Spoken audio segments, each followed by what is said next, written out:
अरे मिलने दो अभी चालू काम स्टार्ट करो या तो कि स्टार्ट कर दो अगर कटा भी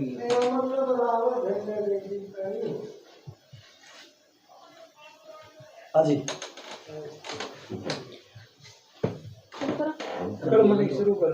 हाँ जी बताओ। आज की जो प्रेस कॉन्फ्रेंस आपने रखी है जी, किस लिए रखी है? ऐसा है जी, मेरे प्रकाश चंद्र पुनिया और उसके परिवार ने पैसे ले रखे हैं मेरे से और मेरी जमीन दबा रखी है और मेंटली हरासमेंट करने के लिए मेरे ऊपर झूठे केस कर रखे हैं। मेरे ही मकान को अपना मकान बता के केस कर रखा है कि मैं उसके मकान पर कब्जा कर रहा हूँ। नाम एड्रेस बताओ आपका। मेरा नाम जगदीप सिंह काद्यान है, मैं गाँव खानपुर का हूँ और यहाँ 8 साल से बरवाड़ा में रह रहा हूँ। जी आगे चलिए। किस वजह से पैसे लिए थे? भाई पैसे मेरी मिसिज वहाँ स्कूल में पढ़ाती थी, मेरी मिसिज और उसकी प्रकाश चंद्र पुनिया की मिसिज श्रीमती सुमन पुनिया जो प्रिंसिपल थी उस टाइम, उनकी अच्छी मित्रता थी और वो वहाँ टीचर थी। उनका व्यवहार अच्छा था, मेल जोड़ के कारण उन्होंने स्कूल में जब भी फाइनेंशियली जरूरत पड़ती उन्होंने पैसे लेने शुरू करे थे। जब भी उनकी कोई किस्त आती, कोई कुछ भी होता तो वो जो है जब भी चाहे आधी रात को जरूरत पड़ती तो हमसे पैसे लेते थे और ब्याज के ऊपर जो है पैसे लिए जाते थे। सबूत आपके पास? हाँ बिल्कुल एफिडेविट है। कितने रुपए? हाँ जी पैसे के सबूत है जी, ये एफिडेविट है, चारों तरफ घुमा दो सारे। ठीक है। और कितने रुपए ले रखे जी? 7,30,000 रुपए कैश है, बाकी इंटरेस्ट है इतने साल का भी मतलब बचा हुआ है। कितने साल का है जी इंटरेस्ट बताना एक बार? इंटरेस्ट जी ये स्टार्ट हुआ था अपना 2019 2019 से अब तक का इंटरेस्ट बकाया है उसका। ये एफिडेविट झूठा बताया जा रहा है। ठीक है, ये एफिडेविट झूठा बताया जा रहा है। तो एक बात बताइए, आप सुमन पुनिया से कंफर्म कर आप उनकी मिसिज सुमन पुनिया और नहीं, मैं एक चीज और दे दूंगा आपको, मैं फोन में रिकॉर्डिंग है उसके पापा जो बात कर रहे हैं और जो खुद कह रहे हैं भाई मैं पैसे देने का इच्छुक नहीं हूँ बस, लेकिन ये करना था कि मेरे को पैसे देने ना पड़े। तो पैसे वाले मुद्दे बाद में आते, पहले जो जमीन का आपका विवाद चला है उसके बारे में बताइए। जमीन का विवाद उसी पैसे से जुड़ा है। उसने मेंटली हरासमेंट जब करना शुरू कर दिया, उस मेंटली हरासमेंट से डर के मैंने अपने परिवार की सेफ्टी के लिए, मेरे पीछे जमीन दबी हुई है, मैंने अपनी दीवार को तोड़ के उसको कवर करना चाहा, तो इसने अपनी बेटी के नाम से झूठा केस कर दिया कि मेरे घर में घुस के मेरे को जान से मारने की कोशिश करी। फिर उन्होंने समझौता भी कर लिया, बोला जमीन की निशानदेही करवा लो। जमीन की निशानदेही करवाने के लिए हमने एप्लीकेशन दी, तो एप्लीकेशन देने के 1 हफ्ते बाद पैमाइश करने आना था, तो वहां से एसडीएम को इन्होंने रोक के, प्रकाश चंद्र पुनिया ने तो उसको रोक के मशीन वाले को, और 1 घंटे का समय दे के गया था। उसके बाद उन्होंने एसडीएम को बोला, तहसीलदार को बोला, 1 घंटे में मशीन वाले को वापस बुला लिया कि निशानदेही नहीं करेंगे। फिर मैं पूरे 8 महीने तक इनको सीएम विंडो पे कभी किसी के धक्के खा के इनके, तो मैंने इनसे जमीन की निशानदेही करवाई 8 महीने बाद। और कानून को ने तो साफ इनकार कर दिया था कि मैं यहाँ पैमाइश करूंगा ही नहीं, आप कानून को दूसरे से करवा लो, मैं नहीं करूंगा।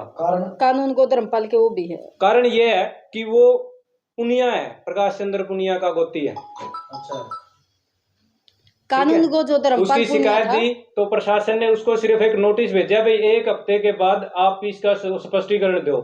19/5 को स्पष्टीकरण के लिए उनको बोला गया था, लेकिन 19/5 के बाद आज तक उन्होंने कोई स्पष्टीकरण नहीं लिया है उससे और ना ही उसका कोई जवाब दिया है।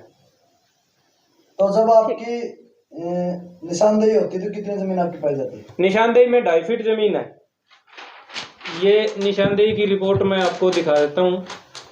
2.5 फुट जमीन है, ये निशानदेही का है, जिसमें इंक्रोचमेंट नीचे लिखी हुई है। और इस निशानदेही के बाद मैंने 12 तारीख को ये निशानदेही हुई है, उसके बाद मैंने 26 तारीख तक इनका इंतजार करा कि भाई ये जमीन पे कोई एक्शन लें, भाई इसका कब्जा छुड़वाएं, लेकिन उन्होंने कोई कार्रवाई नहीं करी। इसके बाद मैंने 26/8 को दोबारा तहसीलदार को एक एप्लीकेशन लिखी कि भाई आप मेरी जमीन पे जो स्कूल ने गैर कानूनी कब्जा कर रखा है उसको छुड़वाओ। उसके बाद अभी तक इन्होंने कोई कार्रवाई नहीं करी उस एप्लीकेशन पे। आप क्या पुलिस की जो प्रशासन की कार्रवाई रही है उससे संतुष्ट नहीं है? प्रशासन ने तो कोई कार्रवाई करी नहीं है। प्रशासन ने जो भी कार्रवाई करी है ना, वो मजबूरी में आके करी है कि वो करनी पड़ेगी, कहीं आपके ऊपर कार्रवाई ना हो जाए। प्रशासन की कार्रवाई मैं दिखाती हूँ सर, समय थोड़े समय में मैं आपको दिखाती हूँ प्रशासन की जो कार्रवाई है। ये देखो प्रशासन की कार्रवाई देखो जी। जब ये लीगल नोटिस निकाला गया कि ये पैमाइश होगी, लेकिन पैमाइश होने के बाद इस लीगल नोटिस पे लिखना गैर कानूनी है। कोई नहीं लिख सकता, आप नहीं लिख सकते, हम नहीं लिख सकते, खुद जो है पटवारी नहीं लिख सकता, लेकिन पटवारी ने इस पे प्रकाश चंद्र पुनिया ने इतनी स्टेटमेंट लिख के दे दी। ये देखो आप, यहाँ तक लिख रखी है, आज तक उसके ऊपर कोई कार्रवाई नहीं। दोबारा फिर नोटिस निकाला, तो उसके ऊपर फिर से गलती से सुभाष जो है पटवारी था, गलती से एक बार लिखा जा सकता है, दूसरी बार नहीं। पहली बार उसने एक्सप्लेन दिया कि भाई मैं जो है मेज पे रख दिया वो करने के लिए, उसने लिख दिया, उसने इतना लंबा लिख दिया ऐसे ही गलती से। लेकिन दूसरी बार फिर गलती से उसने इतना लंबा लिख दिया और कानूनगो ने कहा कि भाई इसके ऊपर जो है मेरी रिपोर्ट बनाने की जगह नहीं बचती, इसलिए मैं निशानदेही नहीं कर सकता। ठीक है, 8 महीने की निशानदेही क्यों नहीं हुई, उनका प्रूफ दिखाइए जल्दी। उसका ये देखिए, इन्होंने अलका गिरदौर ने एक न्यायपालिका बिठाई थी जब प्रकाश चंद्र पुनिया ने मेरे मकान पे केस किया था, तो धर्मपाल कानूनगो ने निशानदेही ना करने पड़े उसी केस का हवाला देके इसको बंद कर दिया। और तहसीलदार ने कमेटी में ये लिखा कि गिरदौर ने भूलवंश रिपोर्ट अपलोड कर दी। कमेटी होते हुए भी भूलवंश रिपोर्ट अपलोड हो जाती है इनकी। और फिर ये इसके बाद तुरंत बाद ये देखिए यहाँ लिखता है ये भाई मेरे मकान पे इसने अवैध कब्जा कर रखा है नोटिस के ऊपर, ये मेरे मकान की रजिस्ट्री है, इसका इंतकाल भी मेरी मिसिज के नाम पे है, ये रहा। ठीक है, इसके बिजली बिल भी है मेरे पास, ये रहे। इसको ये अपना मकान बता के ये कह रहा है कि मेरे मकान पे कब्जा कर रखा है। कितने किराए पर रहते हो मकान में, ये भी तो है। ये कह रहे 3000 रुपए किराए में मेरे पास रह रहे हो। और ये मेंटली हरासमेंट के कोर्ट के ऑर्डर हैं जो इसने मतलब ये कर रखा है भी 1 करोड़ का, ये प्रकाश चंद्र पुनिया ने मेरे ऊपर, मेरी मिसिज के ऊपर, और ये इसकी लड़की तन्नू पुनिया ने जो हाल फिलहाल अंडर एज मतलब 20 साल की है अभी हुई है। ये देखिए 1 करोड़ का तन्नू पुनिया ने मेरे ऊपर और 1 करोड़ का मेरी मिसिज के ऊपर, 4 करोड़ रुपए के तो इन्होंने दोनों बाप बेटी ने हमारे ऊपर मानहानि के केस कर रखे हैं। आपके ऊपर एक केस ये भी तो बताया जा रहा है कि ये जो आपकी कोठी या मकान है ये अवैध हाँ, ये मैंने दिखाया ना आपको नोटिस में भी, अवैध है। वो तो ये दिखाया आपने कि हाँ उसके वो ऊपर अवैध है, उसी को ये चीज है कि अवैध है। इसकी लड़की खुद केस करके आती है थाने में। ये देखिए ये तो धमकी वाली है, मैं भी दे देता हूँ, आगे पीछे होगी थोड़ी सी। और ये बात है कि भाई अगर पैसे का लेन देन नहीं है और एफिडेविट झूठे बताए जा रहे हैं तो आप एसपी ऑफिस की जो है रिपोर्ट देख सकते हो। एसपी ऑफिस में हमने दी थी और उसमें लिखा है कि इनका पैसे का लेन देन पाया गया और जो डॉक्यूमेंट है वो ओरिजिनल है। आपको वो रिपोर्ट हम दे देंगे बाकायदा, जाए फोटो। प्रशासनिक कार्रवाई अब जो है 8 महीने बाद निशानदेही तक पहुंची है। कितना टाइम लगा है? 8 महीने, 8 महीने, 8 महीने, पूरे 8 महीने। खर्चा 30-40 हजार रुपए खर्चा आ गया, क्योंकि 3-4 बारी मशीन वाला आया, 4 बारी वीडियोग्राफर की हमसे लिखवाई गई कि आप वीडियोग्राफी जो है करवाओगे इसके अंदर बाकायदा। लेकिन वीडियोग्राफर आ गया, मशीन वाला आ गया, वो जो है चला जाए। ये देखिए जी, ये तन्नू पुनिया है जिसने 27/7 को मेरे ही मकान को अवैध बता के थाने में उसमें एसडीएम को बोला था भाई इसका मकान गिरा दो, ये अवैध है। लड़की कह रही इन्होंने बना हुआ मकान लिया है, ये अवैध है, इसको गिराया जाए। बाप कहता है ये मेरे मकान पे कब्जा करके बैठे हैं। ये देखिए बाप कह रहा है ये मेरे मकान में कब्जा करके बैठे हैं, जो कि वो है। ये लड़की कहती है, बाप भी कहता है कि श्रीमान जी ये थाना जो वो है ना, ये रहा फैसला, इसमें देखो बाप कह रहा है कि ये मेरे मकान पे अवैध कब्जे में बैठे हैं और ये इसकी लड़की है जो ये कह रही है कि ये मकान अवैध है, इसको गिराया जाए। अब प्रकाश पुनिया सही है या तन्नू पुनिया सही है ये तो उनको ही पता, या आप सही हो या फिर हम सही ही हैं, या रजिस्ट्री करने वाला तहसीलदार सही है जिसने हमारे नाम कर रखी है। ये भी तो सवाल है। अब ये भी सवाल है कि रजिस्ट्री करने वाले ने गलत कर रखी है। अगर मकान अवैध है तो उसने तहसीलदार ने गलत की। अब आपकी प्रशासन से क्या अपील है? प्रशासन की अपील तो ये है जी, प्रशासन ये जो भ्रष्ट ऑफिसर बैठे हैं, कानूनगो है, पटवारी है, इनके ऊपर कोई प्रशासनिक कार्रवाई अभी तक इन्होंने कुछ नहीं करी है। मैं यही चाहता हूँ भाई इनके साथ सख्त से सख्त कार्रवाई हो और जो निशानदेही के बाद कब्जा कार्रवाई का कार्य होना है वो जल्द से जल्द पूरा कराया जाए। एसपी ऑफिस की रिपोर्ट दिखा दिया। जानकारी के अनुसार पता चला कि आपने भी तो स्कूल की दीवार तोड़ने का प्रयास किया है।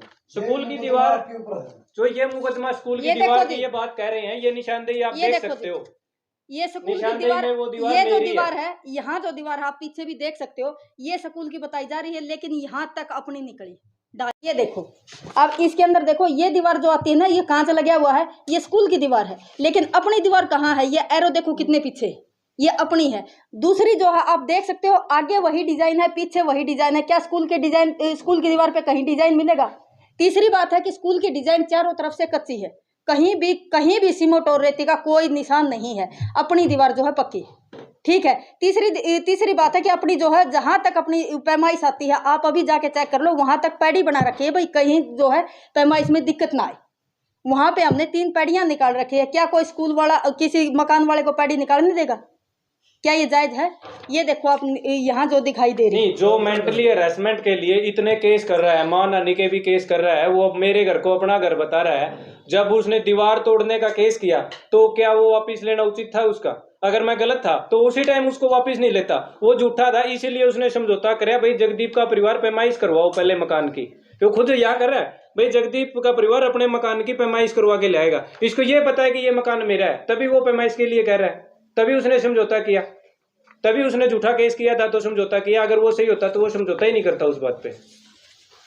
और पैमाइश ना होती और ये जो सरकारी रिपोर्ट ना होती हमारे पास, अगर हमारा ना होता, और हमारा एक नहीं है, 18 प्लाट है लाइन में, तो 18 के 18, ये 24 बाई जो है 58 की जो है लंबाई है, ये तो कॉलोनी के हिसाब से कटे हुए, कॉलोनी का नक्शा हमारे पास है। अब आपको कितना समय दिया गया है जो आपकी जमीन निकली है छुड़वाने के लिए प्रशासन को? कोई बताया समय नहीं जा नहीं दिया रहा। प्रशासन ने, कोई बात नहीं करी। मैं आज भी तहसीलदार साहब से मिलने गया था तो वहाँ कोई नहीं बैठा था ऑफिस में, सारे एब्सेंट है। नायब तहसीलदार 1 महीने छुट्टी पे है, कानून को कह रहा है तहसीलदार साहब आएंगे, बात करके डिस्कस करेंगे। आपको एक रिकॉर्डिंग दिखाते हैं, एक बार वो रिकॉर्डिंग दिखाओ जी। इस मामले से एसडीएम साहब तो ये कहता है भाई पैमाइश का मेरा काम ही नहीं है, वो तहसीलदार का काम है, तहसीलदार से बात करो। लेकिन एसडीएम ने रुकवाई जरूर थी।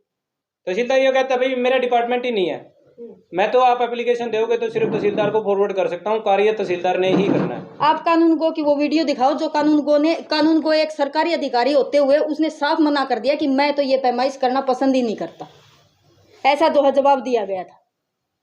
ठीक है, और जहां तक ये पैसे के लेन देन की बात है, एफिडेविट झूठे हैं तो हम जो है वो रिपोर्ट दिखा सकते हैं। ये है कानून को धर्मपाल पुनिया। माइक का अंदर लगे।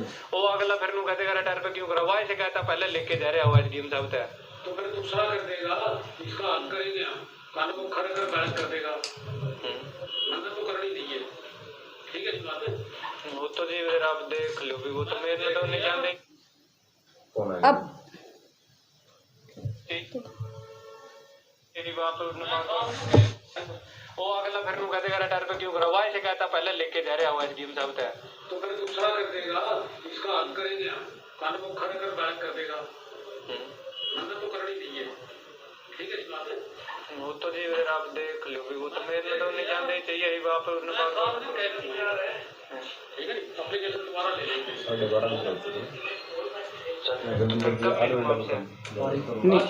तहसीलदार की ओर दिखा दो, कोई बात नहीं। तहसीलदार पॉइंट में उतारा रह गया वो बोल दो। तो तहसीलदार ने है ना ये बोला कि भाई लिखवा के लाओ।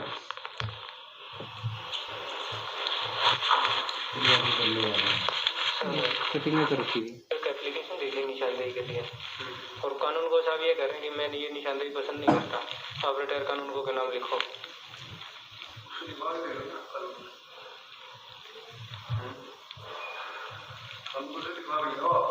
क्या लिखवा के लाओ?